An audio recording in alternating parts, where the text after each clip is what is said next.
আল্লামা সাঈদীর স্বপ্ন রচিত কোরআনের দেশ আগামী দিন হবে ইসলামের দেশ, আগামী দিন হবে আল কোরআনের দেশ। কথা বলুন ঠিক কিনা? আজকে হাদি ভাইয়ের সেই স্বপ্ন যদি পূরণ করতে হয়, এই সুসময়ে বাতিলের পক্ষে নয়, ইসলামের পক্ষে থাকতে হবে। কথা বলুন ঠিক কিনা? এই জন্য যেই দল করি না কেন, যেই মত করি না কেন, আমরা জাতিতে মুসলিম, একজন মুসলিম হিসাবে আমাদেরকে মরতে হবে। মৃত্যুর পরে এই জিন্দেগির হিসাব দিতে হবে। ওই সময় যেন আমরা আল্লাহর আসামির কাঠগড়ায় না দাঁড়াই, সেদিকে লক্ষ্য করতে হবে। আজকে দলের কারণে, আজকে সংগঠনের কারণে মাঝে মাঝে আপনি আল্লাহর বিরুদ্ধে যদি চলে যান, মাঝে মাঝে আল্লাহর শিরিক যদি আপনি করেন, বুঝে নেন আপনি যদি তাগুত শক্তির হাতে হাত দেন। যে কথা জুমায় বলেছিলাম, যত বলে দাড়ি রাখেন, টুপি রাখেন, পাঞ্জাবি পরেন, তাগুতের সাথে সম্পর্ক থাকলে আল্লাহর জান্নাত আপনার জন্য হবে না। কারণ আল্লাহর নবী বলেন, মান দাআ বিদাওয়াতি জাহিলাতি ফাহুয়া মিন জুসাই জাহান্নাম।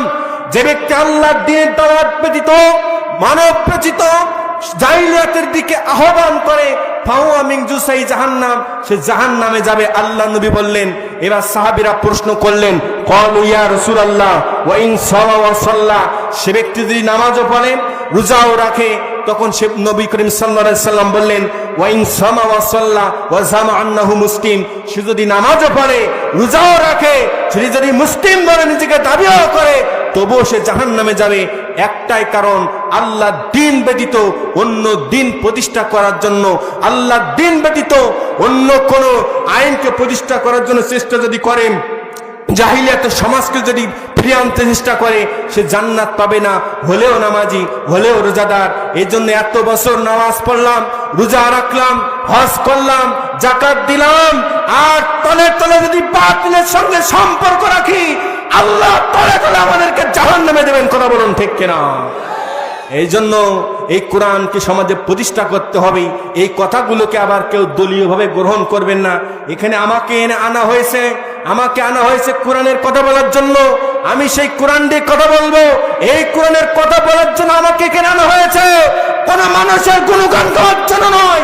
এই কোরআন বলেছে এই জমিনে বিচার ফয়সালা করার জন্য আল্লাহ পাক আমাকে পৃথিবীতে অবতীর্ণ করেছে। আজকে চুরি বন্ধ হয় না, জিনা বন্ধ হয় না, সুদ বন্ধ হয় না। কেন বন্ধ হয় না? কারণ আল্লাহর কোরআনের বিচার এই সমাজে নাই। কথা বলুন ঠিক কিনা? বিচার ছিল উমরের যুগে, বিচার ছিল আবু বকরের যুগে, বিচার ছিল সাহাবায়ে কেরামের যুগে, বিচার ছিল নবীদের যুগে। সেই যুগে কোরআন দিয়ে রাষ্ট্র পরিচালনা করার কারণে কে কার আপনজন, কে কার সন্তান, কে কার প্রিয়জন, এটা বাছাবাছি করার কোনো তাদের সময় ছিল না। আল্লাহর কোরআন যা বলেছে সেই অনুযায়ী তারা বিচার করেছে। আমরা যদি সেই সমাজ, সেই রাষ্ট্র, সেই রকম যদি কোরআনের পার্লামেন্ট যদি দেখতে চাই, প্রত্যেকটা মুসলমানের বীর মুজাহিদ হিসাবে তৈরি থাকতে হবে, যেন আগামী দিনে কোন বাংলার জমিনে নাস্তিক বুদ্ধার বেঈমানরা অবস্থান করতে না পারে। আগামী দিন হবে আল্লামা সাঈদীর স্বপ্ন রচিত কোরআনের দেশ, আগামী দিন হবে ইসলামের দেশ, আগামী দিন হবে আল কোরআনের দেশ। কথা বলুন ঠিক কিনা? আল্লাহর কোরআনের পাখি, এই বাংলার জমিনের রত্ন কোরআনের পাখি আল্লামা সাঈদীকে সবাই ভালোবাসে, দল মত নির্বিশেষে। কথা বলুন ঠিক কিনা? যেদিন আল্লামা সাঈদী চলে গিয়েছিল, এমন কোন মুসলিম জনতা ছিল না দু চোখ যে পানি ঝরে নাই। ওই আল্লামা সাঈদীর জীবনের একটি স্বপ্ন ছিল, আল্লাহ এই বাংলার জমিনকে তুমি ইসলামের জমিনে পরিণত করো, বাংলার জমিনকে তুমি আল্লাহর কোরআনের পার্লামেন্ট হিসেবে কবুল করো। আল্লামা সাঈদীর সেই স্বপ্ন, আজকে যুগে যুগে বীর মুজাহিদদের সেই স্বপ্ন, আজকে হাদি ভাইয়ের সেই স্বপ্ন যদি পূরণ করতে হয়, এই সুসময়ে বাতিলের পক্ষে নয়, ইসলামের পক্ষে থাকতে হবে। কথা বলুন ঠিক কিনা? ভাইরা আমার, কাম টু মাই পয়েন্ট।